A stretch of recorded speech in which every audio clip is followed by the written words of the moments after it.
बेकाबू रूस पर आखिर ब्रेक कैसे लगेगा, ये सबसे बड़ी चुनौती पूरे विश्व के सामने है, क्योंकि वो न्यूक्लियर अलर्ट के हद तक जा चुके हैं। वो अपनी सेना को कह चुके हैं कि न्यूक्लियर आर्म्स को भी आप अलर्ट कर दीजिए। ये संकेत बहुत अच्छा नहीं है विश्व के लिए आज 5वें दिन।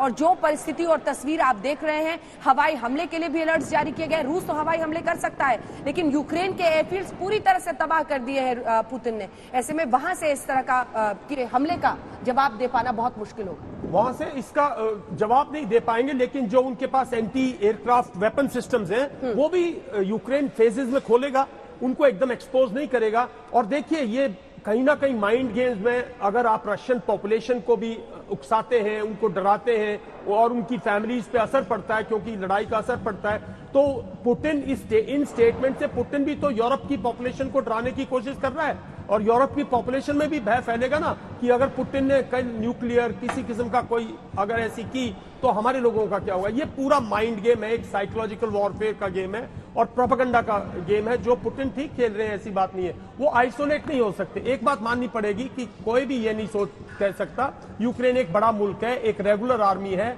ये कह देना कि वो 2 दिन में 4 दिन में, वक्त लगेगा 7 से 10 दिन। तो मैं समझता हूं ऑप्टिमिस्टिक जो पुतिन के लीडरशिप होगी, मिलिट्री लीडरशिप, उसने अपने आप को 7 से 10 दिन दिए होंगे।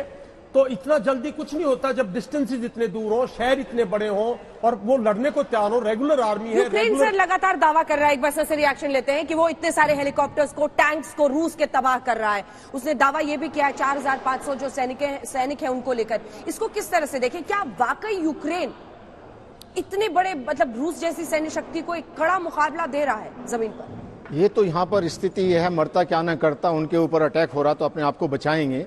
लेकिन जो इसमें बहुत डिस्पैरिटी है उनकी सेना में, और जो रूस की जो रशिया का एम ये है कि वो वहाँ की गवर्नमेंट को बदल दे, और अगर इनको ब्लडलेस करना था तो पहले दिन से ही अटैक करके या कोई ऐसा मैकेनिज्म निकाल के वहाँ से जो एडमिनिस्ट्रेशन को बदल देते, गवर्नमेंट को बदल देते या उनको उठा लिया जाता। जनता को जो इन्होंने अब क्योंकि जनता लड़ रही है, उनको अपने आप को बचाने के लिए लड़ रही है, वो जस्टिफाइड है। कई ऐसी जगह आई हैं जहां पर सामने रूस के सैनिक हैं और यूक्रेन के आम लोग टैंकों के सामने खड़े हो जा रहे हैं, वहां पर मुश्किलें आ रही है रूसी सैनिकों को। तो वो तो अब जनता को भी मारेंगे। देखिए उस तस्वीर को 2 तरह से देखना चाहिए। हाँ। देखिए, वो तस्वीर के सामने कुछ लोग हैं, वो सूमी की तस्वीर बताई जा रही है, ना कि खार्किव की। हाँ। और उसमें अगर आप देखें तो रशियन सोल्जर टैंक से उतर के गया है। हाँ। इसका मतलब ऐसा नहीं है कि वो आम पब्लिक जो है रशिया पे अटैक कर रहा है, वहां सोल्जर्स को नहीं। सोल्जर टैंक से कैसे छोड़ेगा? अगर आप पूरी तस्वीर को एनालाइज करें तो वो एक रिक्वेस्ट है, भाई आप लोग हट जाओ, हम आपको कुछ नहीं कहना चाहते, आप लोग क्यों और वो कहते हैं भाई हम ब्लॉक कर रहे हैं, आप क्यों हमारे देश में? रूस वहां के आम जनता की बुरी भावनाएं नहीं चाहते हैं और इसीलिए वो हर मुमकिन कोशिश कर रहे हैं। जैसा हमारे सहयोगी भी लगातार वहां से बना, फुल स्केल इन्वेजन करता हुआ इस वक्त भी रूस नहीं दिख रहा है। वो अपने पावर को जिस तरह से उसे एनालाइज करना, एक स्ट्रैटेजी तो होगी, लेकिन एक स्ट्रैटेजी होगी। व्लादिमीर पुतिन को समझ पाना इतना आसान नहीं है।